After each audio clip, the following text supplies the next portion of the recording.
Rice fortification তথা চালের পুষ্টিগুণ বৃদ্ধি নিয়ে আজ রাজধানীতে এক কর্মশালা অনুষ্ঠিত হয়। খাদ্য দপ্তর এবং ওয়ার্ল্ড ফুড প্রোগ্রামের যৌথ উদ্যোগে রাজধানীর একটি বেসরকারি হোটেলে আয়োজিত এই কর্মশালার সূচনা করেন খাদ্য দপ্তরের বিশেষ সচিব দেবপ্রিয় বর্ধন।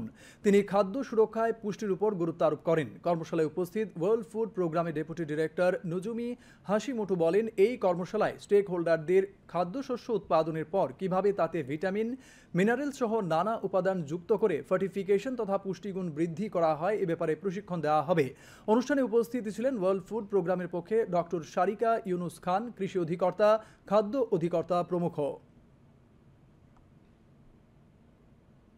Out and making a huge progress, but we are honored to be in the state supporting these rollout efforts together with the government in terms of training the millers, training the government officials, sensitizing the population about what it is about so that the quality and the sustainability and the necessary technical capacity will stay in the state.